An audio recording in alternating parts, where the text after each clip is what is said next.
Vamos a darle continuidad a la clase de hoy y vamos a continuar con lo que serían la parte de preguntas. Vamos a iniciar este set. Son 7 preguntas. Vamos a empezar con la pregunta número 1. Pregunta número 1, que tiene que ver con la diapositiva número 5, dice lo siguiente. Si el discipulado cristiano de una nación debe reflejarse en todos los aspectos de su cultura, ¿cuáles serían 2 consecuencias de un cristianismo que únicamente impacta algunos aspectos del nivel sensorial y algunos aspectos de nivel explícito de la cultura, dejando el nivel implícito sin transformar? José Mata, ¿tienes algún comentario que hacer al respecto? Ay, de frente me zumbaste a mí, hermano. Bueno, aquí repasando, ¿no? Yo tenía en mente que en el nivel implícito, ¿no? Explícito, que es donde están si no me equivoco, las creencias, ¿no?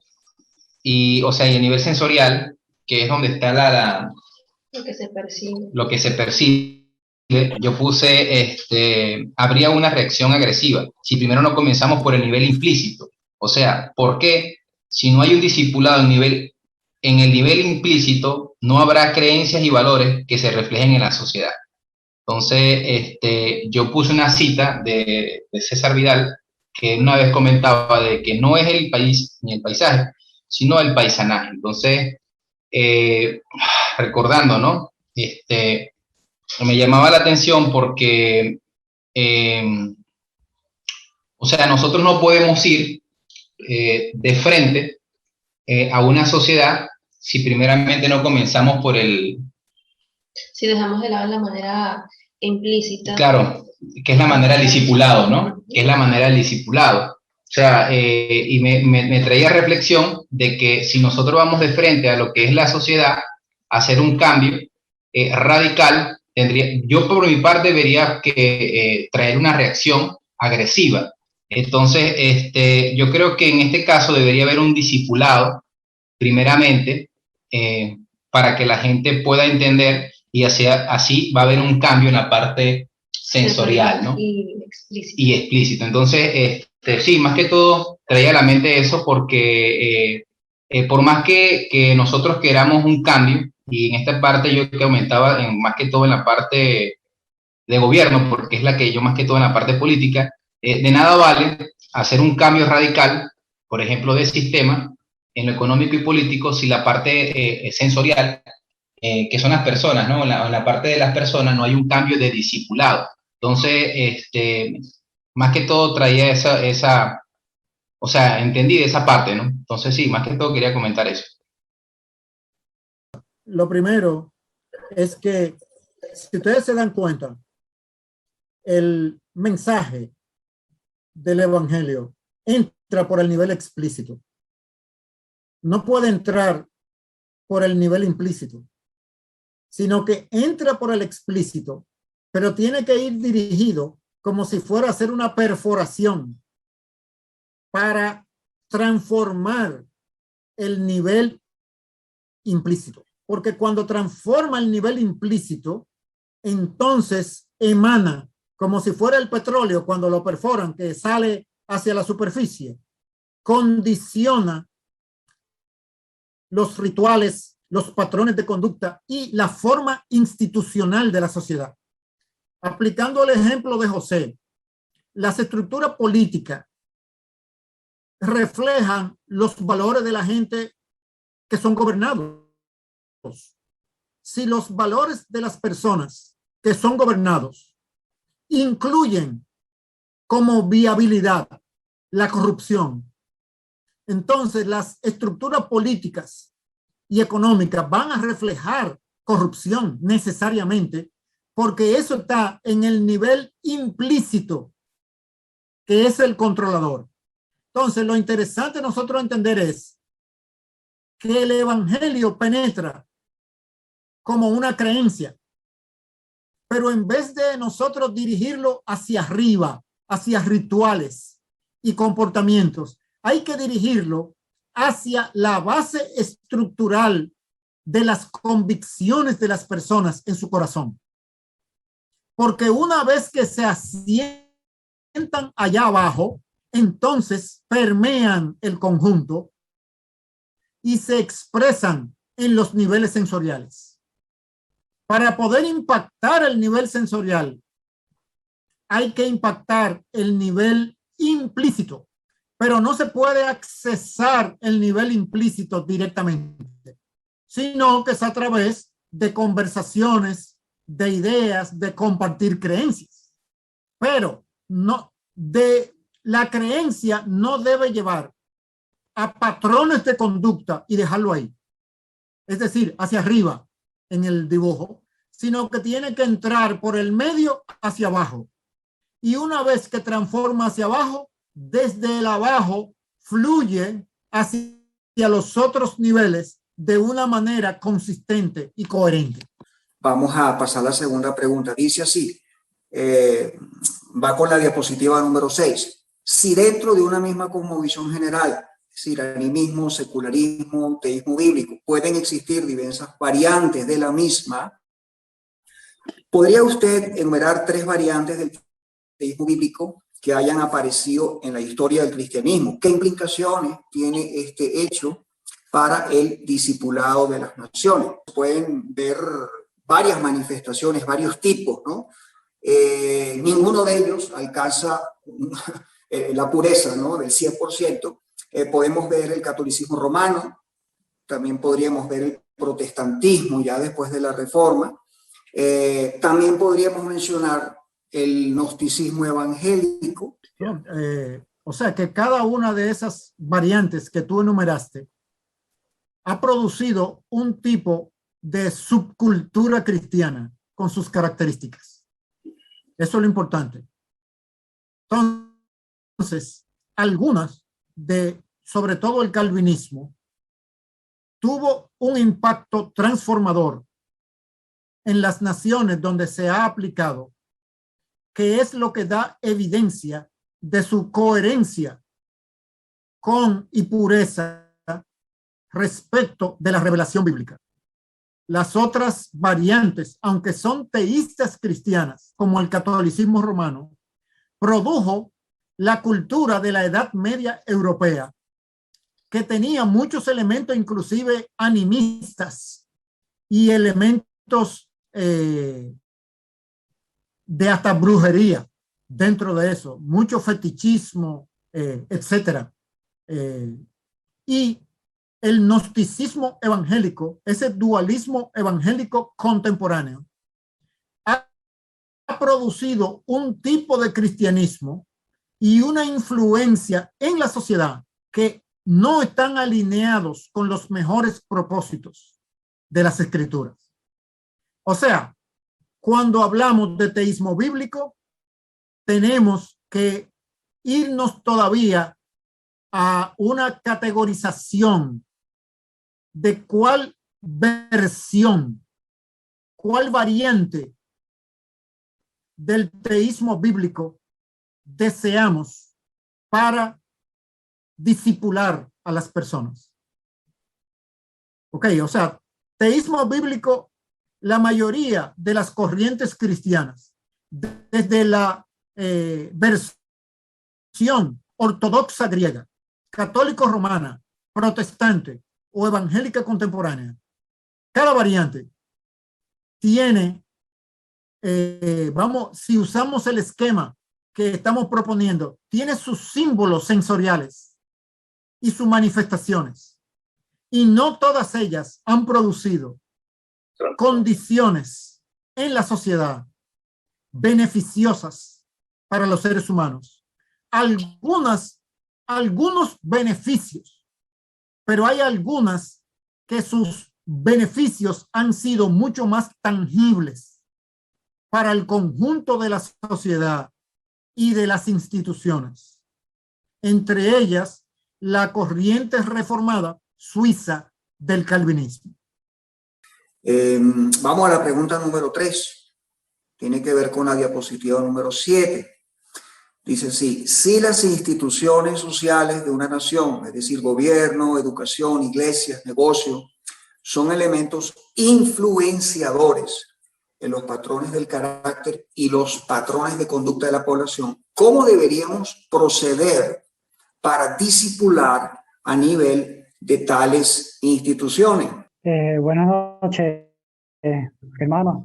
Bueno, yo pienso que en ese sentido hay que aplicar el esquema que explicó el profesor Luis Sena en la clase pasada, que se tendría que comenzar a discipular a los artistas que influencian a los profesores y educadores y maestros, para poder llegar a esas instituciones por medio de los profesionales que van a salir de esas instituciones influenciadas de esos maestros, pues. No sé si el profesor quiera corregir algo. Sí, bueno, está correcto, pero también aquí tenemos que hablar del rol de la iglesia local como comunidad discipuladora. Antes de lograr tener los artistas y pensadores con una cosmovisión bíblica y bien discipulados, hay que comenzar a preparar a los miembros de la iglesia para ser representantes maduros del reino de Dios en el mercado y en el contexto de las instituciones, con miras a que lleguen al liderazgo dentro de esas instituciones y entonces puedan ejercer una influencia. Es decir, desde la iglesia local se disipulan misioneros hacia la cultura. Esos misioneros hacia la cultura van a todos los niveles, tanto los niveles bajos, subalternos de las instituciones, como a los niveles de liderazgo de las instituciones. Y eso implica liderazgo en las instituciones artísticas, liderazgo en las instituciones profesionales, liderazgo en las instituciones políticas y económicas. Pero es desde la iglesia que prepara a esos misioneros y los envía. Ese es el proceso. Y una vez que están localizados en el liderazgo de la cultura, empieza ese proceso que describimos de un discipulado con una amplitud mayor, pero empieza con una amplitud pequeña, lanzando desde la iglesia como una tubería, ¿verdad?, hacia la comunidad, misioneros vocacionales, personas maduras en la fe, con la convicción de demostrar el reino de Dios en sus esferas de influencia y sus esferas vocacionales. La pregunta número 4 tiene que ver con la diapositiva 8. Dice así: ¿podría usted, utilizando el modelo de transmisión de las ideas, enumerar cómo el cristianismo históricamente le dio forma a las culturas de la civilización occidental? Bueno, yo escribí que por medio de misiones o misioneros dedicados a alfabetizar y a dar a conocer la palabra de Dios, ya fuera enseñando el idioma original en latín o castellano o anglosajón de las colonias del Nuevo Mundo, o bien transcribiendo la palabra de Dios a su idioma nativo. En muchas ocasiones, obligándolos a convertir de manera forzosa, siempre fue una obra peligrosa y extenuante por las condiciones geográficas y los idiomas y costumbres. Esa fue la pregunta. ¿Podría usted, utilizando el modelo de transmisión de las ideas, enumerar y cómo el cristianismo históricamente le dio forma a las culturas de la civilización occidental? Eso es lo que pienso y también que pude resumir, pero hay mucho más, correcto, ¿no? Una de las direcciones que tomó ese proceso de influencia, sobre todo en el continente americano, bajo la influencia española y portuguesa, tuvo esas características. En el principio, cuando el cristianismo nació, debemos recordar que nace dentro del judaísmo y que luego se expande a un mundo greco-romano.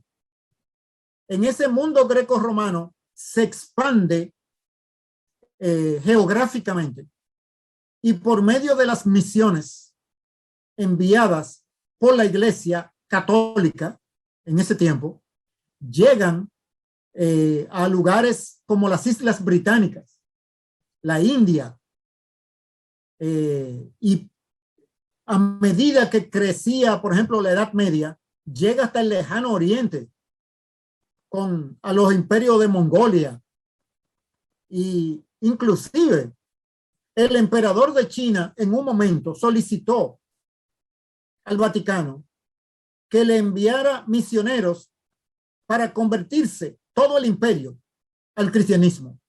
Y el Vaticano nada más le envió, creo que 1 o 2 frailes después de muchísimos años. Y cuando llegaron, ya él se había convertido al Islam y al budismo, porque él lo consideró como una, ¿cómo se llama eso? Un desprecio. Un desprecio del emperador. O sea que fíjense históricamente cómo Dios en su providencia maneja la historia, porque eso pudo haber sido la penetración en gran escala del cristianismo en el lejano oriente. Sin embargo, eso Dios no permitió que prosperara, porque en su calendario él tenía más el desarrollo de otras regiones del mundo, y eventualmente es hoy en día donde el evangelio está expandiéndose en la nación de la China de una manera amplia. Es decir, que geográficamente, eso es un ejemplo, el cristianismo le dio forma a todo lo que es Europa, que era bárbara.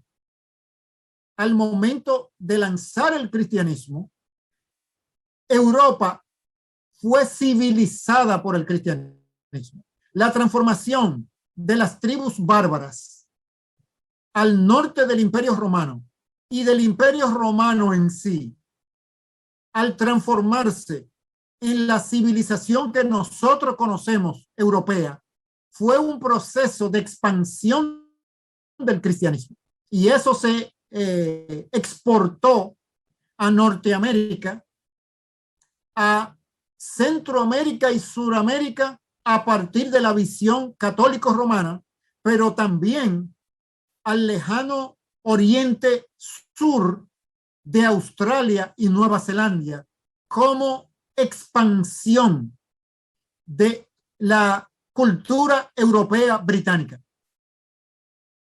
Entonces, el cristianismo en realidad le ha dado forma al mundo que nosotros conocemos. El mundo como funciona hoy sigue las estructuras de plausibilidad del cristianismo. El peligro con eliminar el cristianismo o reducirlo en el mundo contemporáneo es que toda esa estructura de plausibilidad económica, política, cultural, derechos humanos y familia corre el peligro de trastocarse y entrar en un neopaganismo a nivel mundial. Vamos ahora a la pregunta número 5, que tiene que ver con la diapositiva 10. Dice, bíblicamente hablando, ¿cuál fue la secuencia en la que han aparecido los diferentes tipos generales de cosmovisiones en la historia de la humanidad? Bíblicamente hablando, podemos decir que empezamos con la cosmovisión del teísmo bíblico, luego con el animismo y finalizamos con el humanismo secular. Es lo que pude entender. Si nosotros tomamos los primeros capítulos de la Biblia, sobre todo del Génesis, vemos que desde Génesis 3 hasta el 11, el mundo sigue una trayectoria de depravación y inclinación hacia el mal que pasa por Génesis 9, ¿verdad? Con el diluvio.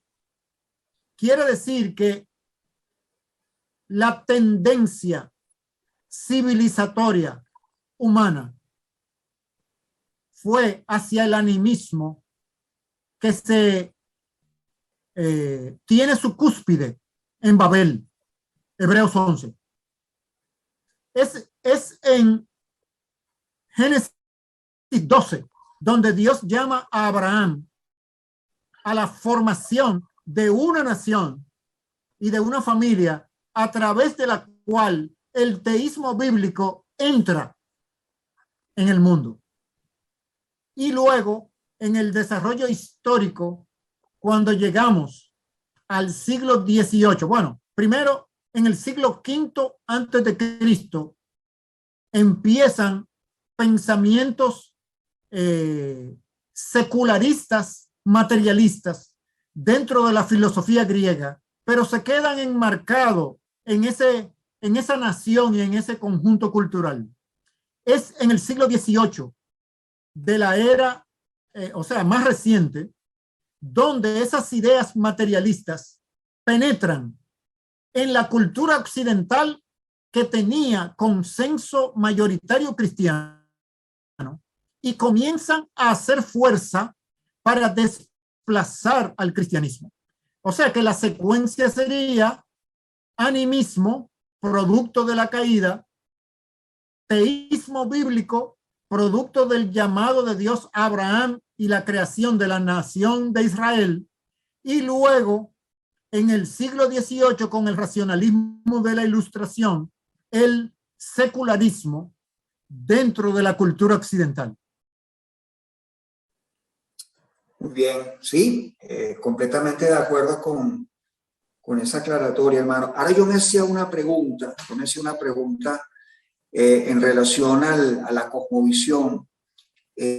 A partir de Génesis 3 tenemos lo que sería el producto de la desobediencia, ¿no? Y creo que Romanos 1 lo deja bien claro, ¿no? El hombre pasó de darle gloria a Dios a dárselo a la criatura. Ahora, antes de lo que sería la caída, Génesis 1 y 2, ¿de qué tipo de cosmovisión estaríamos hablando allí? La convicción de Adán y Eva, esa interacción con Dios, no duró mucho. La Biblia no nos habla de un envejecimiento de Adán y Eva en relación con Dios, sino que muy pronto, en la interacción de la criatura con el Creador, le surge la inclinación idólatra, que es incentivada por Satanás. O sea, Satanás anima un pensamiento idolátrico en Adán y Eva, y ellos sucumben a esta tentación. Pero había una inclinación del corazón de ellos a deslumbrarse por el poder que tenían sobre la creación. El poder que Adán y Eva tenían sobre la creación no es el poder que los humanos caídos tenemos sobre la creación caída. O sea, el hecho de ponerle nombre a los animales y hacer una obra tan portentosa, una manera de ilustrarlo sería usando la ficción de Tarzán. Es decir, ustedes saben que en la ficción del personaje Tarzán, Tarzán tiene una capacidad de comunicarse con los animales telepáticamente. Las capacidades de Adán y Eva respecto del mundo natural y los animales era similar o mayor de lo que el personaje Tarzán tenía. Y eso es lo que los mueve a pensar, pero ven acá, en este entorno creado, ¿por qué nosotros necesitamos a Dios? Y eso es lo que la serpiente le susurra. Ven acá, con este poder que ustedes tienen, ¿por qué no definen ustedes el bien y el mal? ¿Por qué necesitan los límites impuestos por el Creador? O sea que, haciendo la reflexión hipotética, ¿cuál sería la cosmovisión o qué tenían en el corazón Adán y Eva era un proceso en desarrollo que muy pronto se convirtió en idolátrico. Y la serpiente lo aprovecha para sus objetivos destructivos.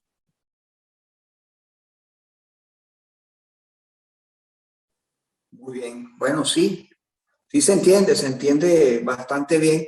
Pero claro, yo opinaría, ¿no? Opinaría que se puede hablar de cosmovisión a partir de la caída hasta la glorificación, hasta que lleguemos al estado perfecto. O sea, yo por lo menos en el primer Adán, antes de la caída, no hablaríamos de cosmovisión, sino el ser humano hecho a imagen y semejanza del hombre sin pecado. Yo creo que ese es el detalle, sin pecado.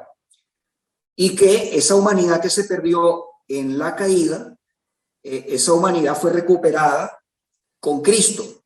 Como usted mismo dice, ¿no? Cristo es el humano paradigmático, es la recuperación de lo que se perdió en el Edén. Bueno, es mi opinión, no sé si estoy claro en lo que estoy diciendo. Usted tiene...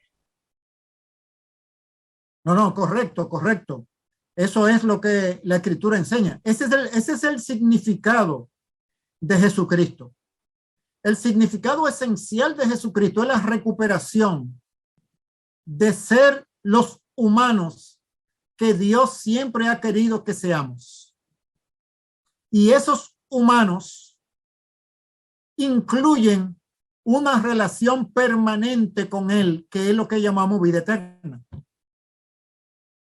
Entonces, no es tanto el escapar de la condenación del infierno, como el recuperar el verdadero sentido de ser los humanos genuinos. Y eso es lo que Cristo trajo. Una manera de vivir como seres humanos de acuerdo a los propósitos originales de Dios, que incluye esa vida abundante que es presente y continua por la eternidad. Ese es el énfasis del Evangelio del Reino. La contribución, la obra de Cristo como el segundo Adán, trayendo el gobierno de Dios de nuevo al contexto de los asuntos humanos. Y el llamado nuestro como discípulos de Cristo es a vivir como humanos genuinos, como los humanos que Cristo modeló. Por eso él dijo en el Evangelio según San Juan, como el Padre me envió, así mismo los envío yo a ustedes. El Padre me envió a vivir como el humano que el Padre quiere que seamos. Yo los envío a ustedes a vivir como los seres humanos que Dios quiere que modelen su reino y su gobierno. Y eso es lo que atrae a las personas a conocer de ese evangelio del reino. Esa es la buena noticia. Esa es la buena noticia del evangelio. Lo que Cristo trajo y logró. Vamos a la pregunta número 6 ahora. Diapositiva 15 sería la pregunta. Considerando la manera de interpretar la realidad de Dios y su relación con la creación proporcionada por cada tipo general de cosmovisión, ¿cuáles dos de ellas tienen mayor similitud y qué implicaciones tiene esto para el discipulado de las naciones, considerando la procedencia de la mayoría de los misioneros transculturales? De las dos, yo coloqué el animismo y el teísmo bíblico, sabiendo de que pueden haber quedado algunas mentiras paganas que dificultan el buen discipulado.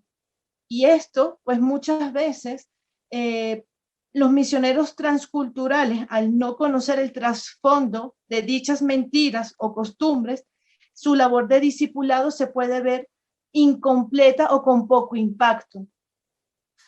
Muy bien, casi no tengo nada que agregar, exactamente eso. Y tomando en cuenta que el dualismo evangélico, el gnosticismo cristiano de los misioneros introduce dentro de los pueblos indígenas un elemento destructivo que es ese dualismo de separar lo espiritual del mundo social y físico. Fíjense, las religiones animistas son integrales. El teísmo bíblico es integral, pero el teísmo evangélico dualista está desintegrado, separa la creación entre sagrado y secular. Por lo tanto, el movimiento misionero ha sido un elemento altamente secularizador de las sociedades animistas donde ha ido a predicar el evangelio, sobre todo en África y en América.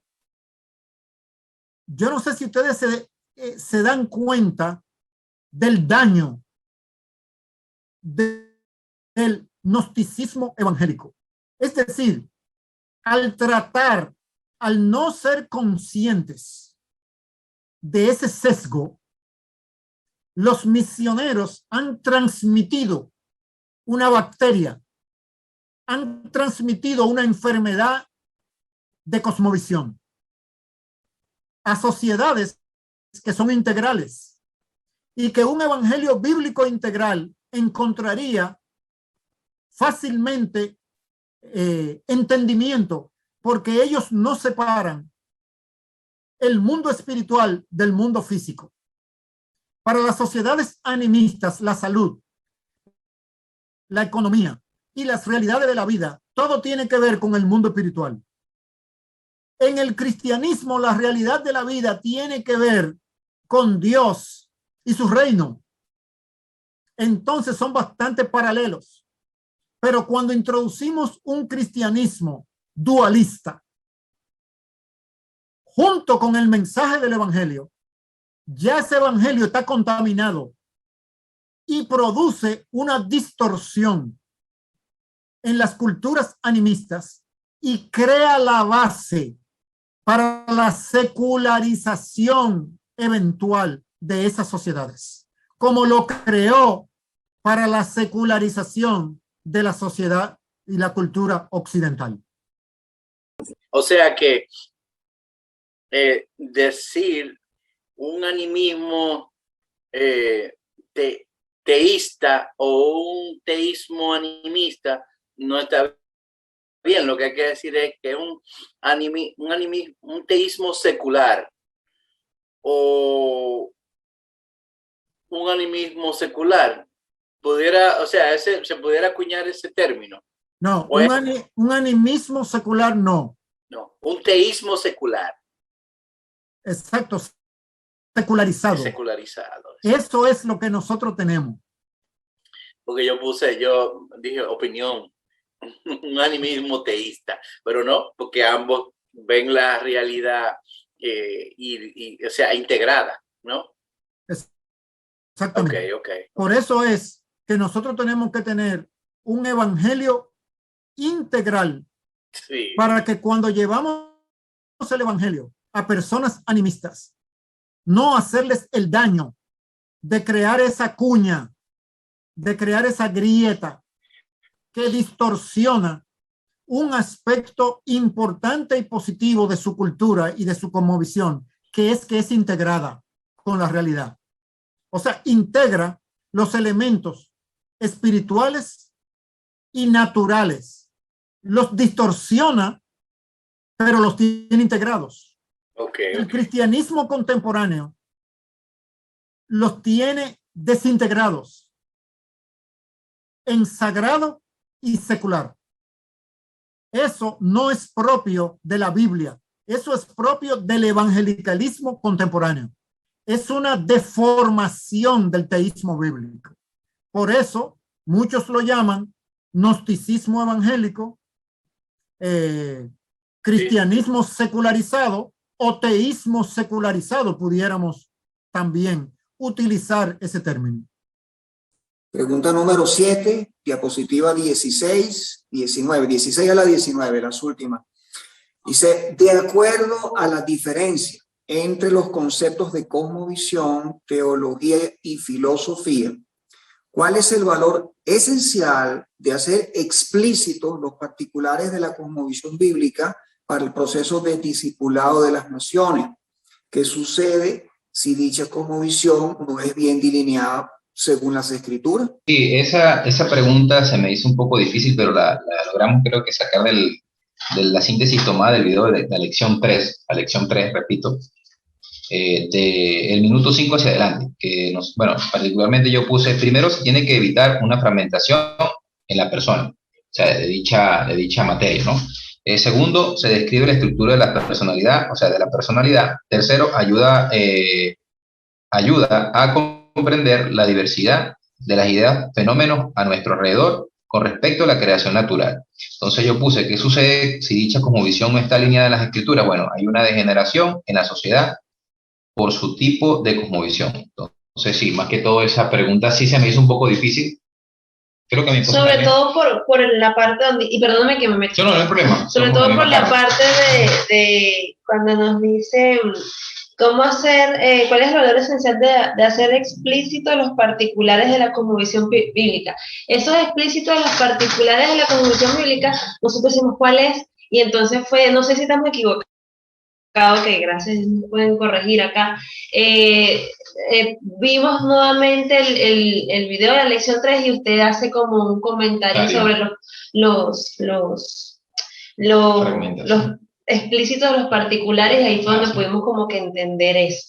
Entonces esa es la respuesta de mi esposo. Sí, bueno, sí hay una aclaratoria, ¿no? Porque sí me gustaría ver la respuesta del profesor Luis Sena con respecto a esta pregunta.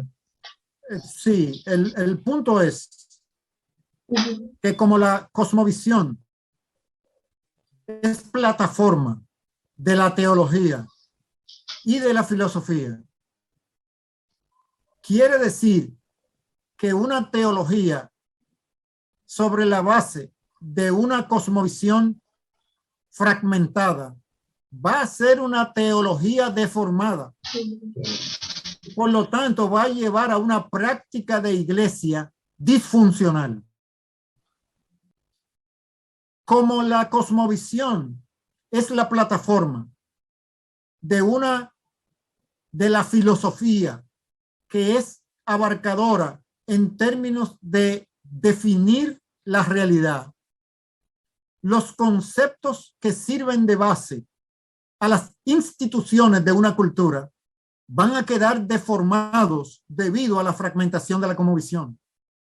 Y no va a haber una base bíblica para las instituciones de la sociedad.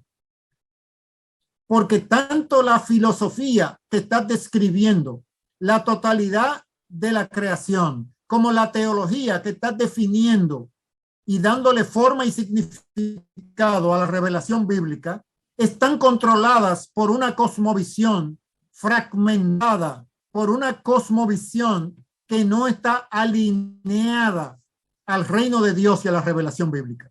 Por eso es que es tan importante, como quien dice, revisar y estar seguro de que estamos definiendo la cosmovisión bíblica en base a la revelación misma, que las categorías fundamentales de la cosmovisión están siendo definidas en base a la revelación bíblica. Eso es fundamental porque es que impacta todo lo demás, tanto a la iglesia y su teología como al resto de la cultura y de las instituciones. Muchas gracias, profesor. Sí, con esta última pregunta, sí. Bueno, sí, muchas gracias. Y como le digo a mi esposa, no creía que estábamos tan mal así, ¿no? Entonces, ahora me está dando como miedo la cosa. Entonces, Dios tenga misericordia de nosotros y bueno, el que nos pueda dar sabiduría para poder enseñar a otros, porque en realidad, mi hermano, gloria al Señor, ¿vale? Gloria al Señor que estamos saliendo de la Matrix. Entonces, muchas gracias por esa. Vale, gracias, José. Bueno, ya creo que llegamos al final del tiempo. No sé si el hermano Luis tenga algo final que decir o cerramos ya con una oración. Bueno, no, simplemente reforzar que al final de lo que se trata es que nuestro discipulado, como individuos, como personas, lo que hay en nuestro corazón, tenga una solidez, una coherencia, una integridad, que el objetivo no es tanto nosotros pensar en nuestra capacidad ministerial, sino en ser un tipo de persona, un tipo de ser humano. De eso se trata. Dios nos va a proyectar y nos dará niveles de influencia. Pero lo importante es que nuestro corazón, nuestra cosmovisión, tenga la integridad y coherencia de una cosmovisión bíblica. A partir de ahí, Dios nos utilizará como instrumento para discipular a otras personas. Pero lo más importante es que ese discipulado es a través de compartir vida, no de compartir palabras, de compartir relaciones. Y para que esas relaciones sean genuinas, nuestro corazón tiene que ser íntegro. Y cuando hablamos de nuestro corazón, estamos hablando de nuestras presuposiciones fundamentales con las que interpretamos la vida. Entonces, eso nos debe servir a nosotros para ser estudiosos cada vez más de esa profundidad de lo que significa el corazón centrado en la persona de Jesucristo y su reino, que es lo que describimos como una cosmovisión bíblica. Gracias, hermano Luis, por esas palabras finales. Bueno, vamos a despedir el tiempo. Primeramente oramos y bueno, luego los saludamos.